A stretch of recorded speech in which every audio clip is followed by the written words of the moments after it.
Kat sat alone on her couch, shoveling popcorn in her mouth. She stared at her TV tied to the suspense of the movie. The sky darkened as the sun approached the horizon. Hidden behind the ocean of trees, her house lay among.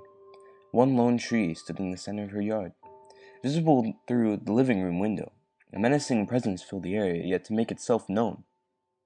Kat was glued to her movie, but still able to catch a glimpse of the black object aimed at her door. Thud!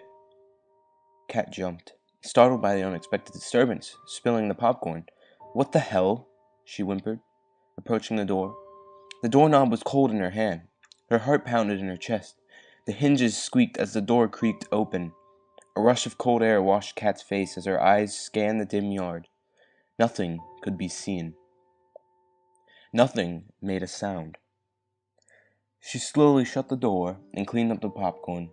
She had just sat down when another black object hit her door with a louder thud than before. She looked at the tree in the yard, almost certain she saw what threw it. Kat sat there watching the tree, waiting for something to happen. It's just some kids, she thought. Nothing to worry about. She quickly made herself comfortable again, began to turn on another movie. Minutes passed and another thud shattered the silence, shaking the door. Kat raced for the lock and quickly shut the blinds. They'll go away, she said, but grabbed a knife to calm her nerves and give her a sense of security.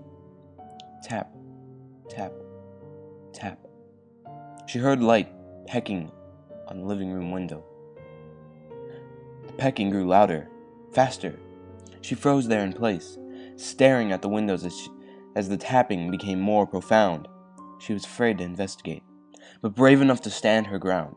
Her home was small, and every hiding place would be too predictable. Besides, she didn't want to hide. She wanted to see it coming instead of cowering in fear.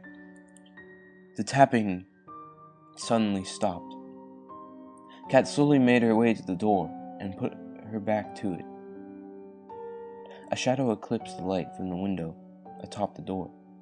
She stood just out of sight, holding her breath. With her back pressed against the wood, she could feel it knocking. 3 times softly, Kat could hear the galloping beat of her heart. In her head, the anxiety raised to the peak. 3 more knocks hit the door. Harder, this time. "Let me in!" A hoarse whisper slipped through the door and into Kat's ears. She bit her lip, tears filling her eyes. Another 3 knocks erupted, furious now. "Let me in!" a now angry voice ordered. The knocking didn't cease. It grew harder as the voice grew louder. "Let me in! Let me in! Let me in!" The knocking grew so fierce, it could have shattered the door. Tears leaked from her eyes. What do I do? She thought. Should I open the door? The knocking was more than she could bear. "I know you're in there, Kat," it said. Her stomach twisted, her breath caught in her throat, and tears now streamed down her face. "Go away!" she shouted finally. "Let me in!" it screamed in response. "Leave me alone!" she cried. The voice and the knocking echoed in her head, making her more nauseous than before. Reaching for the lock hesitantly, she sucked up her tears and held her breath, unlocking the door and throwing it open. Nothing was there. The tree stood in the yard unmoving. No wind. Nothing. She shut the door, shaking in fear. With the click of the lock, the room grew cold. Goosebumps covered her skin.